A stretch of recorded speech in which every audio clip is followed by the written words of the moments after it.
It's December 7th, 1941. Admiral Yamamoto is standing on the deck of his flagship. He's got 400 planes ready to attack Pearl Harbor, but then his aide runs up to him. "Sir, we just got word that Roosevelt agreed to lift the oil embargo." Yamamoto stops. He thinks for a moment. Then he says something that changes history forever. "Well, I guess we don't need to do this anymore." But wait, that's not what actually happened. What really happened was much weirder. On December 6, 1941, Emperor Hirohito was having second thoughts about the Pearl Harbor attack. He called Admiral Yamamoto to the palace. "Yamamoto, are you sure about this plan?" the emperor asked. "Your Majesty, we need to strike first. America will enter the war eventually anyway. But what if they don't? What if we just don't attack them?" Yamamoto thought about it. "Well, Your Majesty, that would be a completely different war. In our timeline, Hirohito gave the green light, but what if he hadn't? So here's our what if. Emperor Hirohito wakes up on December 7th and decides he's had enough of his general's warmongering. He calls off the Pearl Harbor attack at the last minute. The Japanese fleet turns around. Pearl Harbor stays peaceful, and America stays out of World War II. Roosevelt is in the Oval Office when he gets the news. "Mr. President, the Japanese fleet has been spotted retreating from Hawaiian waters," his aide reports. "Retreating? Were they ever attacking?" "We're not sure, sir.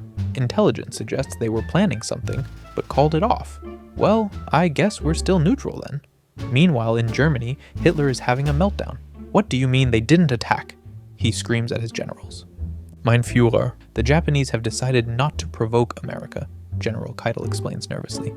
"But I was counting on America getting distracted in the Pacific. Now they might actually help Britain." Without Pearl Harbor, America stays neutral through 1942. Britain fights alone against Germany.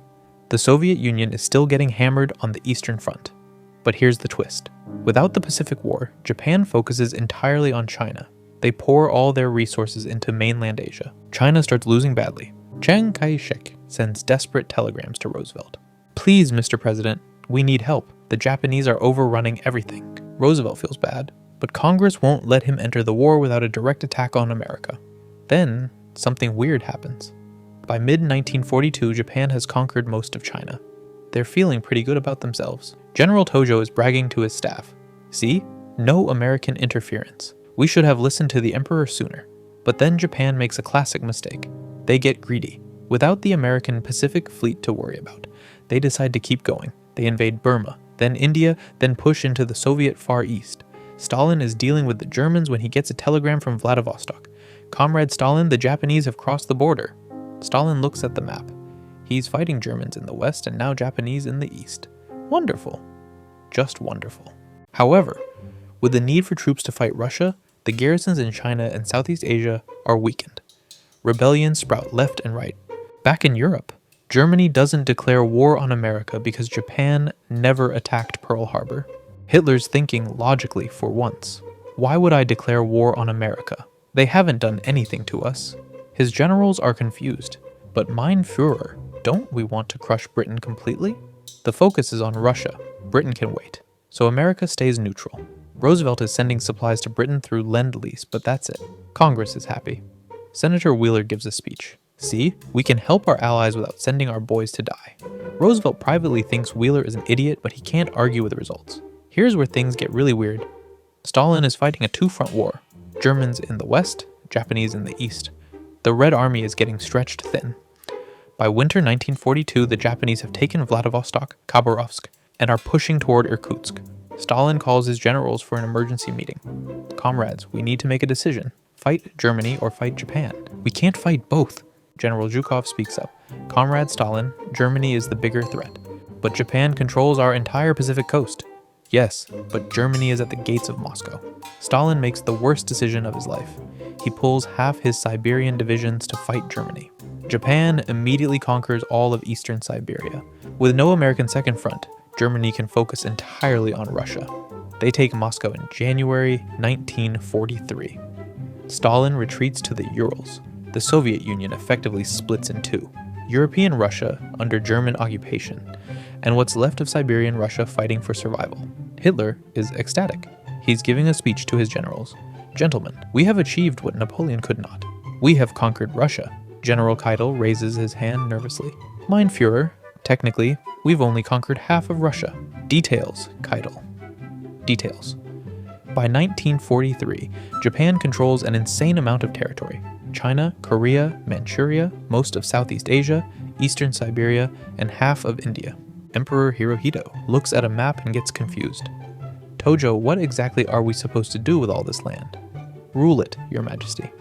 But there are like 800 million people here. We have 70 million Japanese. We'll figure it out, Your Majesty. Spoiler alert, they don't figure it out. By 1944, everyone is exhausted. Germany controls most of Europe but can't finish off the remaining Russians. Japan controls half of Asia but is dealing with constant rebellions. Britain is hanging on by a thread. America is getting rich selling weapons to everyone. Roosevelt is in a cabinet meeting when Secretary of State Hull speaks up. Mr. President, we're making enormous profits from this war. Hull, that sounds terrible when you say it like that. Sorry, sir. We're providing essential humanitarian aid for profit. Much better. The war ends not with surrender, but with everyone just getting tired. In 1945, the major powers meet in neutral Switzerland. Hitler, what's left of Stalin's government, Emperor Hirohito, Churchill, and Roosevelt all sit around a table. The conversation is awkward. So, Roosevelt starts. Anyone want to admit they lost? Everyone looks around. Nobody raises their hand. Right then. Status quo? Everyone nods. By 1950, the world has 4 major power blocks. The American Hemisphere, the German Empire, most of Europe, the Japanese Co-Prosperity Sphere, half of Asia, the British Commonwealth, Britain, Australia, bits of Africa. And then there's Italy. Mussolini keeps trying to join different alliances. He calls Hitler. Adolf, we're still allies, right? Benito, you lost Ethiopia to the British. You're not in our club anymore. He calls Hirohito. Your Majesty, Italy would like to join the Co-Prosperity Sphere. Italy is not in Asia, Mussolini-san. He calls Roosevelt. Franklin, what about the Democratic Alliance? Benito, you're literally a fascist. Finally, he calls Churchill. Winston, my old friend. Bugger off, Mussolini. Italy becomes the Switzerland of fascism. Neutral and ignored by everyone. The 4-way Cold War creates the weirdest arms race in history. America develops nuclear weapons by 1947. Germany gets them by 1948. Britain by 1950. Japan takes a different approach. They focus on biological weapons and really advanced logistics. By 1952, Japan can move an entire army across Asia in 48 hours. They also accidentally invent just-in-time manufacturing while trying to supply their massive empire efficiently. Toyota's Kiichiro Toyota visits a military base in Manchuria. General, these supply systems are incredible. We could use this for civilian manufacturing. Toyota-san, why would civilians need efficient manufacturing? I don't know, but I have a feeling people will want a lot of stuff after the war. Meanwhile, Germany is working on rocket technology. They figure if they can't invade America, they'll just threaten them from space. Werner von Braun is presenting to Hitler in 1953. Mein Führer, with these rockets, we can reach any target on Earth. Von Braun, that's excellent. Can we put a German flag on the moon? Well, technically yes, but do it. Make the moon German. By 1957, it's not just America versus Russia in space.